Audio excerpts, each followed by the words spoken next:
Hey all, welcome back. അപ്പോൾ ഇന്നത്തെ video നിങ്ങൾ തമ്മിൽ കണ്ടതുപോലെ ഒരു ബാക്ക് പാക്കിംഗ് വീഡിയോ ആണ്. ഞങ്ങൾ കാശ്മീർ പോവുകയാണ്. അപ്പോൾ ഞാൻ ക്യാപ്ഷനിൽ കൊടുത്തിട്ടുള്ളത് പോലെ 10 തിങ്സ് യു മസ്റ്റ് ക്യാരി. അപ്പോൾ അതെന്തൊക്കെയാണെന്ന് നമുക്ക് നോക്കാം. പിന്നെ അതിനകത്ത് കുറച്ച് ഇൻഫർമേറ്റീവ് ആയിട്ടുള്ള കാര്യങ്ങളൊക്കെ ഷെയർ ചെയ്യുന്നുണ്ട്. വെറും ബാക്ക് പാക്കിംഗ് മാത്രമല്ല, കുറച്ച് ഇൻഫർമേറ്റീവ് ആയിട്ടുള്ള കാര്യങ്ങളൊക്കെ ഷെയർ ചെയ്യുന്നുണ്ട്. അപ്പോൾ അതൊക്കെ എന്തൊക്കെയാണെന്ന് നോക്കിയാലോ. So once again welcome back, it's me Rose. ഞങ്ങൾ കാശ്മീർ പോകുന്നത് ഡിസംബർ 20-നാണ്. ഇവിടുന്ന് ഞങ്ങളിപ്പോൾ ജാർഖണ്ഡിലാണ്. ജാർഖണ്ഡിൽ നിന്ന് നേരെ ഡൽഹിയിൽ നിന്ന് നേരെ ജമ്മു താവിയാണ്. അതായത് ഞങ്ങൾ 20-ന് ഇറങ്ങുന്നു. 20-ന് ഇറങ്ങിയിട്ട് 21-ന് രാവിലെ ഞങ്ങൾ ഡൽഹിയിലെത്തും. അവിടുന്ന് രാത്രി 7 മണിക്ക് ഞങ്ങൾ ട്രെയിനിൽ കയറും. പിന്നെ രാവിലെ ഞങ്ങൾ ജമ്മു താവിയിലെത്തും. അപ്പോൾ അങ്ങനെയാണ് 22 തൊട്ടാണ് നമ്മളെ കാശ്മീർ സീരീസ് സ്റ്റാർട്ട് ചെയ്യുന്നത്. അപ്പോൾ ഞാൻ അതിൻ്റെ കാശ്മീർ വ്ലോഗൊക്കെ ഇടാം. അത് നിങ്ങൾക്ക് ഒരുപാട് ഹെൽപ്ഫുൾ ആവും. പിന്നെ ഞങ്ങൾ താമസിക്കുന്ന ഹോട്ടലൊക്കെ കാണിച്ചു തരാം. പിന്നെ ഇതിൻ്റെ കൂടെ തന്നെ ഞാൻ മക്കൾക്ക് നമ്മളെങ്ങനെ ബാക്ക് പാക്കിംഗ് ചെയ്യണം എന്നുള്ള വീഡിയോ ഞാൻ ഇടുന്നുണ്ട്. അപ്പോൾ അതും കാണാം. ഫസ്റ്റ് നമുക്ക് ഇതൊന്ന് കണ്ടുപോകാം. തിരിച്ചു വരുന്നത് 29 ക്രിസ്മസ് ഒക്കെ കഴിഞ്ഞിട്ടാണ് ഞങ്ങൾ തിരിച്ചു വരുന്നത്. അപ്പോൾ നമുക്ക് വീഡിയോ സ്റ്റാർട്ട് ചെയ്താലോ. അപ്പോൾ ഫസ്റ്റ് ഞാൻ പറയാൻ പോകുന്നത് എങ്ങനെ ഡ്രസ്സപ്പ് ചെയ്യണം എന്നാണ്. അപ്പോൾ നമ്മൾ മെയിൻലി ലെയർ ബൈ ലെയർ ആയിട്ടാണ് ഡ്രസ്സ് ചെയ്യുന്നത്. First layer thermals, second layer fleece, third layer jacket. Fleece എന്ന് പറയുമ്പോൾ സ്വെറ്റർ, കാർഡിഗൻ അല്ലെങ്കിൽ പുൾ ഓവർ, ഇതിലേതെങ്കിലും. അപ്പോൾ ഇതൊക്കെയാണ് നമ്മൾ ഡ്രസ്സ് ചെയ്യേണ്ടത്. അപ്പം എന്തൊക്കെയാണെന്ന് കാണിച്ചു തരാം ഞാൻ. അപ്പോൾ ഫസ്റ്റ് ലെയർ ആയിട്ട് തേർമൽസ് എന്ന് പറഞ്ഞില്ലേ, തേർമൽസ് ഇതാണ് തേർമൽസ്. ഇത് ടോപ്പ്, പിന്നെ അതിൻ്റെ തന്നെ ബോട്ടം. ഇങ്ങനെ സെറ്റായിട്ട് നമുക്ക് മേടിക്കാൻ കിട്ടും. ഇതാണ് ഡെക്കാത്ലോണിലൊക്കെ അവൈലബിൾ ആണ്. ഇതാണ് ഫസ്റ്റ് നമ്മൾ ഇടേണ്ടത്. നമ്മൾ ബോഡി നല്ല വാം ആക്കി വെക്കും. പിന്നെ സെക്കൻഡ് ലെയർ ആയിട്ട് നമുക്ക് ഫ്ലീസ് ഇടാം. ഇതേപോലെ ഇത് ഫ്ലീസ് ആണ് കേട്ടോ. ഇതാ നല്ല സ്ട്രെച്ചബിൾ ആണ്. ഫസ്റ്റ് ലെയർ തേർമൽസ് ഇടാം. ഞാൻ പക്ഷേ ഫസ്റ്റ് ലെയർ ആയിട്ട് ഈ തേർമൽസിൻ്റെ ടോപ്പ് ഇട്ട ശേഷം ഈ ഫ്ലീസ് ലൈൻ ലെഗിൻ ഫസ്റ്റ് ഇടും. ഇത് നമ്മുടെ കാല് ഫുള്ളി ഇങ്ങനെ കവർ ചെയ്തിരിക്കുന്നതാണ് കേട്ടോ. അപ്പോൾ ഇതാണ് ഞാൻ ഫസ്റ്റ് ലെയർ ആയിട്ട് യൂസ് ചെയ്യുന്നത്. അടിപൊളി മെറ്റീരിയലാണ്. സെക്കൻഡ് ലെയർ ആയിട്ട് തേർമൽസിൻ്റെ ബോട്ടം. പിന്നെ തേർഡ് ലെയർ ആയിട്ട് നമ്മൾ ഏത് പാൻറ്റാണ് യൂസ് ചെയ്യുന്നത് അത് കുറച്ച് കട്ടിയുള്ള പാൻറ് എടുക്കുക. ട്രാക്ക് സ്യൂട്ടോ ജീൻസോ ഏതാണെങ്കിലും. ഇതാണ് ഞാൻ യൂസ് ചെയ്യുന്നത്. അപ്പോൾ നമുക്ക് ഇങ്ങനെ വേണം ഡ്രസ്സ് ചെയ്യാനായിട്ട്. ഇപ്പോൾ first layer thermals, second layer ആയിട്ട് ഇതേപോലെ സ്വെറ്റർ ഇടാം. പിന്നെ തേർഡ് ലെയർ ആയിട്ട് നല്ലൊരു ഹെവി ജാക്കറ്റ്. ഇത് നല്ലൊരു ഹെവി ജാക്കറ്റാണ്. ഇങ്ങനെ ക്യാപ്പൊക്കെ വരുന്നുണ്ട്. ഇതാണ് നമ്മുടെ ലാസ്റ്റ് ലെയർ. ഇപ്പോൾ ബേസ് ലെയർ ആയിട്ട് നമ്മൾ തേർമൽസ് ഇടുന്നു, സെക്കൻഡ് ലെയർ ആയിട്ട് സ്വെറ്റർ, തേർഡ് ലെയർ ആയിട്ട് ജാക്കറ്റ്. ഇപ്പം ജെൻസിനാണെങ്കിലും അവർക്കും തേർമൽസ് ഉണ്ട്. ഇക്കയുടെ തേർമൽസ് കാണിച്ചു തരാം. ഇതാണ് ഇപ്പോൾ ഫസ്റ്റ് ലെയർ ആയിട്ട് ഇക്ക യൂസ് ചെയ്യുന്നത് തേർമൽസ് ആണ്. അതിൻ്റെ തന്നെ ബോട്ടം. പിന്നെ സെക്കൻഡ് ലെയർ ആയിട്ട് സ്വെറ്റർ, നല്ല കട്ടിയുള്ള മെറ്റീരിയലാണ് കേട്ടോ.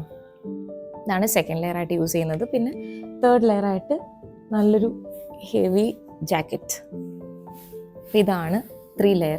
ഇപ്പോൾ നമുക്ക് ഭയങ്കരമായിട്ട് ഇത് ഇത്രയും ഇട്ടിട്ട് നമുക്ക് ഭയങ്കര തണുപ്പ് തോന്നുന്നുണ്ടെങ്കിൽ ഫസ്റ്റ് നമ്മൾ തേർമൽ വെയർ യൂസ് ചെയ്തിട്ട് സെക്കൻഡ് ലെയർ ഒരു പുള്ളോവർ, ഒരു ഹൈനെക്ക് ഒരു പുള്ളോവർ യൂസ് ചെയ്യുക. പിന്നെ തേർഡ് ലെയർ ആയിട്ട് സ്വെറ്റർ ഇടുക. ഫോർത്ത് ലെയർ ആയിട്ട് ജാക്കറ്റ് ഇടുക.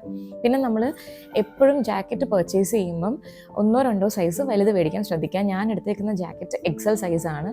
ഞാൻ ഡ്രസ് M സൈസാണ് എടുക്കാറുള്ളത്. പക്ഷേ ഈ തേർമൽസും സ്വെറ്ററും എല്ലാം ഇട്ട് വരുമ്പോഴത്തേക്ക് ജാക്കറ്റ് കറക്റ്റായിട്ട് നമുക്ക് ഇടാൻ പറ്റണമെങ്കിൽ 1-2 സൈസ് വലുത് മേടിക്കാനായിട്ട് ശ്രദ്ധിക്കുക. നമുക്ക് വേണ്ടത് ഗ്ലൗസ് ആണ്. ഇതേപോലെ വാട്ടർ പ്രൂഫ് ഗ്ലൗസ് തന്നെ മേടിക്കാൻ ശ്രദ്ധിക്കുക. പിന്നെ നമുക്ക് നെക്ക് വാർമർ, ഇതേപോലെ നെക്ക് വാർമർ വാങ്ങിക്കാൻ കിട്ടും. നെക്ക് ഫുള്ളി നമുക്ക് ഇവിടെ നിന്ന് ഇവിടം വരെ കവർ ചെയ്ത് വെക്കാം. അപ്പോൾ ഇതില്ലാന്നുണ്ടെങ്കിൽ നമുക്കിതേപോലെ മഫ്ലർ മേടിക്കാൻ കിട്ടും. മഫ്ലർ ഇതും വുളൻ മഫ്ലറാണ്. ഇത് നമുക്ക് കഴുത്ത് കവർ ചെയ്ത് ഇടാം. പിന്നെ നമുക്ക് വേണ്ടത് ക്യാപ്പാണ്. ചെവി ഫുള്ളി കവർ ചെയ്ത് വെച്ചിരിക്കണം. മൊത്തം മഞ്ഞും കാറ്റും എല്ലാം ആകുമ്പോഴത്തേക്ക് സീനാവും. അതുകൊണ്ട് നല്ലപോലെ കവർ ചെയ്ത് വെക്കുക ചെവിയൊക്കെ. പിന്നെ നമുക്ക് വേണ്ടത് സോക്സ് ആണ്.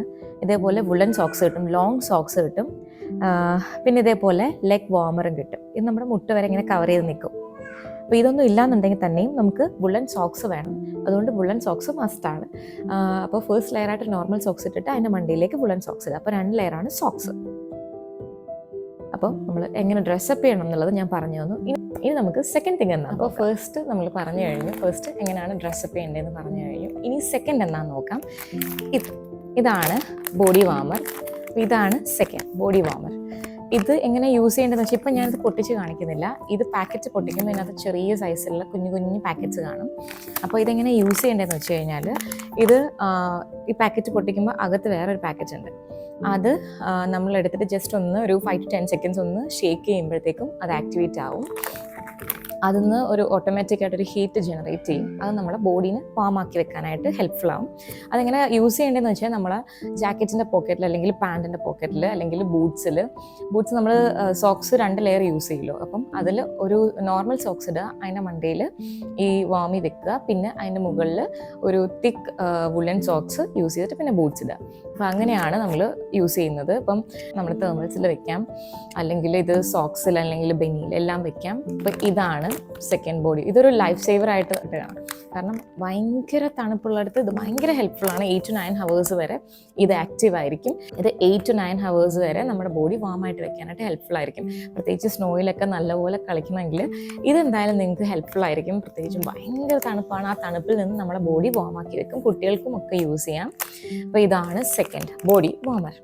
അപ്പോൾ ഇത് നമുക്ക് ഞാനിത് ആമസോണിൽ നിന്നാണ് പർച്ചേസ് ചെയ്തത്. ഇപ്പോൾ ഞാൻ പൊട്ടിച്ച് കാണിക്കുന്നില്ല. അവിടെ ചെന്നിട്ട് പൊട്ടിക്കുമ്പോൾ ഇതെങ്ങനെ യൂസ് ചെയ്യേണ്ടതെന്നും കൂടെ ഞാൻ ജസ്റ്റ് കാണിക്കാം. ഷോർട്സിൽ ഏതെങ്കിലും ഞാൻ ആഡ് ചെയ്യാം. അപ്പോൾ ഇതാണ് സെക്കൻഡ്. അപ്പോൾ ഇനി നമ്പർ 3 മെഡിസിൻസ് ആണ്. അപ്പോൾ ഇനി അടുത്ത് പറയാൻ പോകുന്നതെന്ന് വെച്ച് കഴിഞ്ഞാൽ നമ്മൾ കാശ്മീർ ചെല്ലുമ്പോൾ നമുക്ക് ഓൾട്ടിറ്റ്യൂഡ് സിക്നസ് വരാൻ ചാൻസ് കൂടുതലാണ്. അപ്പോൾ നമ്മൾ പ്രോപ്പറായിട്ടുള്ള മെഡിസിൻസ് കരുതിയിരിക്കണം. അപ്പോൾ നമ്പർ 3 മെഡിസിൻസ് ആണ്. കുട്ടികൾക്കും വലിയവർക്കും ഒരുപോലെ തന്നെ മെഡിസിൻസ് കരുതിയിരിക്കുക. പ്രത്യേകിച്ച് തുമ്മൽ, ചുമ, തൊണ്ടവേദന, തലവേദന, പ്രത്യേകിച്ചും ഈ ക്ലൈമറ്റ് ചേഞ്ച് ആകുമ്പോഴുള്ള ബുദ്ധിമുട്ടുകളൊക്കെ വരാൻ ചാൻസ് ഉണ്ട്. അപ്പോൾ അതിനുള്ള മെഡിസിൻസൊക്കെ കരുതിയിരിക്കണം. അപ്പോൾ ഒരു ഡോക്ടറിനെ കൺസൾട്ട് ചെയ്തിട്ട് നമുക്ക് ടാബ്ലറ്റ്സ് ഒക്കെ വാങ്ങിക്കാം. അപ്പോൾ നമ്പർ 3 മെഡിസിൻസ് ആണ്. ഇനി നമ്പർ 4. അപ്പോൾ ഇനി നമ്മൾ കൊണ്ടുപോകേണ്ടത് ഗ്ലൗസ്. നേരത്തെ ഓൾറെഡി ഞാൻ വാട്ടർ പ്രൂഫ് ഗ്ലൗസ് കൊണ്ടുപോകുന്ന കാര്യം നിങ്ങളുടെ ഷെയർ ചെയ്തിട്ടുണ്ടായിരുന്നു. പക്ഷേ അത് മാത്രമല്ല, ഇപ്പോൾ നിങ്ങൾ വ്ളോഗൊക്കെ എടുക്കുന്നവരാണെന്നുണ്ടെങ്കിൽ, ഒരുപാട് ഫോട്ടോസൊക്കെ എടുക്കാൻ ഇഷ്ടമുള്ളവരൊക്കെ ആണെന്നുണ്ടെങ്കിൽ, നമ്മൾ അവിടെ ചെല്ലുമ്പോൾ നമ്മളിപ്പോൾ നോർമൽ ഗ്ലൗസ്, ഇപ്പോൾ എന്തായാലും ഗ്ലൗസ് ഊരിട്ടില്ലേ നമുക്ക് എടുക്കാൻ പറ്റുള്ളൂ ഫോട്ടോസൊക്കെ എടുക്കണമെങ്കിൽ. ഊരുമ്പോൾ തന്നെ നമ്മുടെ കൈയൊക്കെ മരവിക്കും. അപ്പോൾ അത് വരാതിരിക്കാനായിട്ട് നമുക്ക് ടച്ച് സ്ക്രീൻ ഗ്ലൗസ് കിട്ടും. ഇതുപോലെ ടച്ച് സ്ക്രീൻ ഗ്ലൗസ് നമുക്ക് കിട്ടും. ഇത് ആമസോണിൽ നിന്ന് മേടിച്ചതാണ്. ഇത് ഡെക്കാത്തലോണിൽ നിന്ന് മേടിച്ചതാണ്. നമുക്കതാകുമ്പോൾ ഫോട്ടോസും വീഡിയോസൊക്കെ എടുക്കാനായിട്ട് ഗ്ലൗസ് ഊരേണ്ട ആവശ്യം വരില്ല. ഇത് നിങ്ങൾ വ്ളോഗൊക്കെ ചെയ്യുന്നവരാണെന്നുണ്ടെങ്കിൽ എന്തായാലും ഇത് കരുതിക്കും. അപ്പോൾ നമ്പർ 4 വേഗം പറഞ്ഞു പോവാം. ഇനി നമുക്ക് നമ്പർ 5 എന്താണെന്ന് കാണാം. അപ്പോൾ ഗ്ലൗസും പറഞ്ഞു കഴിഞ്ഞു. അപ്പം water proof touch screen gloves ആണിത് കേട്ടോ. ഇവിടെ കാണാൻ പറ്റുന്നുണ്ടോ? ഇതാണ്. അപ്പോൾ നമ്പർ 5 സ്കിൻ കെയർ ആണ്. അപ്പോൾ സ്കിൻ കെയർ എന്ന് പറയുമ്പോൾ നമ്മൾ ഒരു റിച്ച് ആയിട്ടുള്ള ഒരു മോയ്സ്ചറൈസർ കരുതിയിരിക്കുക. സൺസ്ക്രീൻ, മോയ്സ്ചറൈസർ, പിന്നെ ലിപ് ബാം, പിന്നെ ബോഡി ലോഷൻ, റിച്ച് ആയിട്ടുള്ള ഒരു ബോഡി ലോഷൻ കരുതിയിരിക്കുക. കാരണം അവിടെ ചെല്ലുമ്പോൾ നമ്മുടെ സ്കിൻ ക്രാക്ക് ആവാൻ ചാൻസ് ഭയങ്കര കൂടുതലാണ്. നമ്മുടെ സ്കിൻ ഭയങ്കരമായിട്ട് ഡ്രൈ ആയിട്ട് ഇവിടെയൊക്കെ ഇങ്ങനെ പൊരിഞ്ഞ് സ്കിന്നൊക്കെ ഭയങ്കരമായിട്ട് പൊരിയാൻ ചാൻസ് ഉണ്ട്. അപ്പോൾ അതുകൊണ്ട് അതിൽ നിന്ന് രക്ഷ നേടാനായിട്ട് നമ്മൾ നല്ലൊരു ബോഡി ലോഷൻ വെച്ചിരിക്കുക, നല്ലൊരു മോയ്സ്ചറൈസർ വെച്ചിരിക്കുക, ഒരു ക്ലെൻസർ, പിന്നെ സൺസ്ക്രീൻ ഇമ്പോർട്ടൻ്റ് ആണ്. പിന്നെ സ്കിന്നെ ഒന്നും കൂടെ ഒന്ന് പ്രൊട്ടക്റ്റ് ചെയ്യണം, ഫേസ് ഒന്ന് പ്രൊട്ടക്റ്റ് ചെയ്യണമെന്നുണ്ടെങ്കിൽ ഫേസ് ഷീറ്റ് മാസ്ക് വെച്ചിരിക്കുക. പിന്നെ ഒരു വെറ്റ് വൈപ്സും കരുതിയിരിക്കുക. അപ്പോൾ ഇതൊക്കെയാണ് നമ്പർ 5. അപ്പോൾ സ്കിൻ കെയർ ആണ് നമ്പർ 5. ഇനി നമ്പർ 6 സൺഗ്ലാസ് ആണ്. സൺഗ്ലാസ് നമ്മളെ സൺഗ്ലെയർ എന്ന് പ്രൊട്ടക്റ്റ് ചെയ്യും. അപ്പോൾ ആരും സൺഗ്ലാസ് എടുക്കാൻ മറക്കരുത്. അപ്പം 6ഉം പറഞ്ഞു കഴിഞ്ഞു. ഇനി നമ്പർ 7 എന്താണെന്ന് കാണാം. അപ്പോൾ നമ്പർ 7 ബൂട്ട്സ് ആണ്. ബൂട്ട്സ്, എൻ്റെ ബൂട്ട്സ്, ഇത് ഇക്കാടെ ബൂട്ട്സ് ആണ്. അപ്പം ഇതാണ് നമ്പർ 7. നമുക്ക് അവിടെ നിന്ന് ഇപ്പം ബൂട്ട്സ് നമ്മൾ വാങ്ങിയിട്ടില്ലെങ്കിലും നമുക്ക് അവിടെ നിന്ന് ബൂട്ട്സ് റെൻറ്റിന് അവൈലബിൾ ആണ്. 100 രൂപയ്ക്കൊക്കെ ബൂട്ട്സ് റെൻറ്റിന് അവൈലബിൾ ആണ്. പക്ഷേ പല ബൂട്ട്സും ഗ്രിപ്പ് കിട്ടാണ്ട് വീഴാറുണ്ട്, നടക്കാൻ പറ്റാറില്ല, സ്നോയിൽ പ്രോപ്പറായിട്ട് നടക്കാൻ പറ്റാറില്ല. അപ്പോൾ അങ്ങനെയൊക്കെ ഉള്ളപ്പോൾ ഒരു ബൂട്ട്സ് കരുതുന്നതായിരിക്കും ബെറ്റർ. അല്ലെങ്കിൽ നമ്മൾ നോക്കി മേടിക്കുക. റെൻറ്റിന് എടുക്കുമ്പോൾ തന്നെ നമ്മളത് ഇട്ട് നോക്കി നമ്മൾ കംഫർട്ടബിൾ ആണോ എന്ന് നോക്കിയിട്ട് നമ്മളത് മേടിക്കുക. അപ്പോൾ നമുക്കൊരു ഡേ ഫുള്ള് നമുക്ക് 100 രൂപയ്ക്ക് റെൻറ്റിന് നമുക്ക് അവിടുന്ന് ബൂട്ട്സ് കിട്ടും. ഇതാണ് നമ്പർ 7 ബൂട്ട്സ്. അടിപൊളി ബൂട്ട്സ് കേട്ടോ. ഇക്കാട അടിപൊളി ബൂട്ട്സ് ആണ്. നമുക്ക് ട്രെക്കിങ്ങിനൊക്കെ യൂസ് ചെയ്യാൻ പറ്റിയ ബൂട്ട്സ് ആണ്. അപ്പോൾ ഇതാണ് നമ്പർ 7. ഇനി നമ്പർ 8 പവർ ബാങ്ക് ആണ്. പവർ ബാങ്ക് കൊണ്ടുപോകുന്ന കാര്യം എന്താണെന്ന് വെച്ച് കഴിഞ്ഞാൽ അവിടെ ഫോണിൻ്റെ ചാർജ് വേഗം തീരും.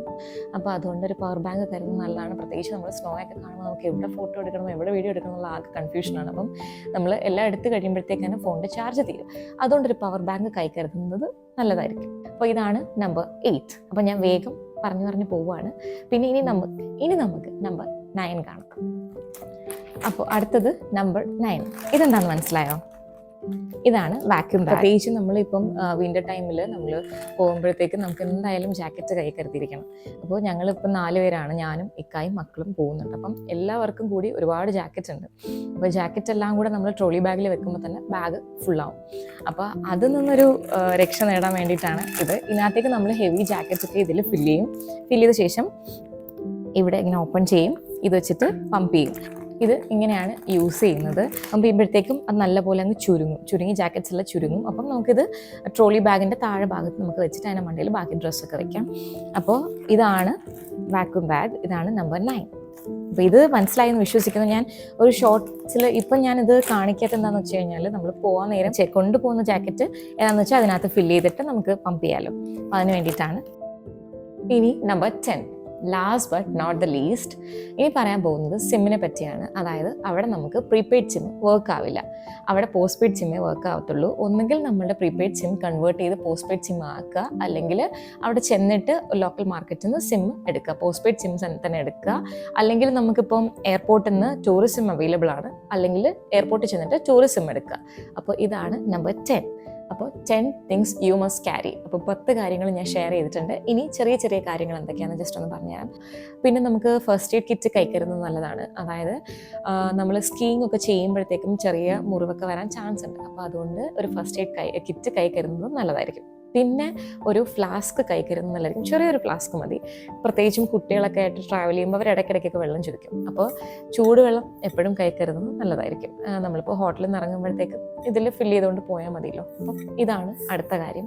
ഇതൊക്കെ ചെറിയ ടിപ്സാണ് കേട്ടോ. ഇതൊക്കെ ഹെൽപ്ഫുൾ ആവും എന്ന് വിശ്വസിക്കുന്നു. പിന്നെയുള്ള കാര്യം എന്താണെന്ന് വെച്ച് കഴിഞ്ഞാൽ നമ്മൾ ക്യാഷ് കയ്യിൽ കരുതിയിരിക്കണം. കാരണം അവിടെ ATM ഒക്കെ റെയറാണ്. പിന്നെ ഓൺലൈൻ പേയ്മെൻറ്റ് പലതും നടക്കാറില്ല. അപ്പോൾ അതുകൊണ്ടാണ്. അപ്പോൾ ആ ടിപ്പും അതും മനസ്സിൽ വെച്ചിട്ടുണ്ട്. ഇനി ഞാൻ ഈ വീഡിയോ നിങ്ങൾ കണ്ടു തീരുമ്പോഴത്തേക്കും ഞാൻ വേറൊരു വീഡിയോ കൂടി അപ്ലോഡ് ചെയ്യും. അതായത് കുട്ടികളുമായിട്ട് ട്രാവൽ ചെയ്യുന്നവർ എന്തൊക്കെ ക്യാരി ചെയ്യണം എന്നുള്ളത് ഞാൻ ഡീറ്റെയിൽഡ് ആയിട്ട് പറയുന്നുണ്ട്. ഞങ്ങൾ പോകുന്നത് 3 വയസ്സുള്ളൊരു മോളും പിന്നെ 8 വയസ്സുള്ള മോനുമായിട്ടാണ്. അപ്പോൾ അവർക്ക് വേണ്ടിയിട്ടുള്ള എങ്ങനെയാണ് പാക്ക് ചെയ്യേണ്ടതെന്നുള്ള ഡീറ്റെയിൽഡ് ആയിട്ടുള്ള വീഡിയോ അടുത്ത് വരുന്നുണ്ട്. അപ്പോൾ ആ വീഡിയോയും ആരും മിസ് ചെയ്യാണ്ട് കാണുക. So thank you so much for watching.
Kashmir വ്ളോഗൊക്കെ അടുത്ത് വരുന്നുണ്ട്. അപ്പോൾ ആരും മറക്കാണ്ട് കാണുക. So all set to go. Enjoy your trip. Be happy. Stay safe. Thank you so much for watching. Bye. It's bye from Rose.